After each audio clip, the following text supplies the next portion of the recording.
Hi there. Today I'm going to share with you my favorite easy, quick recipe on how I prepare dulse in a way that is so delicious.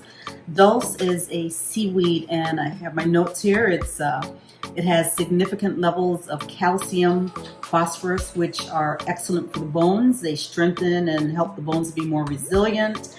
It also benefits in lowering blood pressure. Because it has iodine in it. It helps improve eyesight. Ooh, that's good. And improves the health of the thyroid.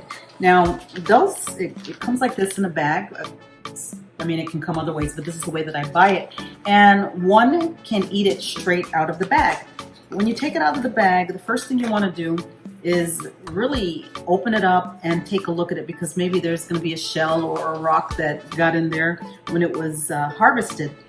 If you wash it, it will become more difficult to work with, but also it rinses off a lot of the minerals.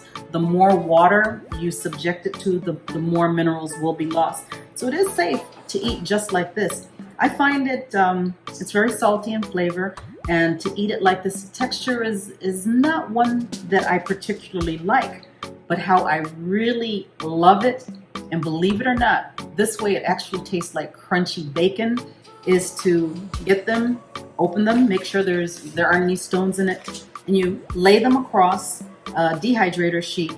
Dehydrate them on low because you still want them to remain raw, because they are enzymatically alive. And if you dehydrate them on low, they will remain that way. But when you get up, you're going to have these nice, crispy pieces of seaweed that are nice. They're salty. You can replace bacon, like if you're making a BLT, now you can make a DLT, or you can put them on top of your salad. And I don't know how it ends up tasting like bacon in my mind, but it changes the flavor. So that's what I'm gonna do. Go ahead. So I'm not gonna fill it up. As you can see, this is enough for me. I'm gonna be the only one in the house eating this. And once it is dehydrated and it's nice and crispy, I'll put it in a big mason jar and seal it, and it'll stay that way for weeks if it lasts that long. But it's fairly easy to do, so I don't feel the need to make a whole bunch at one time. And I tend to, when I break my dehydrator out, I think of all the things that I can dehydrate, and I'm like, oh, let me do that. So there you have it. Here we are. I left the dulse in overnight, and now it's nice and crispy. And can you hear that crunch? Very crunchy. So I like to use mine on top of salads. You can also use it in place of bacon. And so instead of a BLT, you'll have a DLT, dulse, lettuce, and tomato. You can put that inside of a piece of lettuce, wrap it up, or softened cabbage leaf. Wrap that up, gluten-free bread. Yummy, yummy, yummy. Also, I find that they do absorb moisture in the air very quickly. So as soon as they've dehydrated, go ahead and put them in a glass container with a nice seal.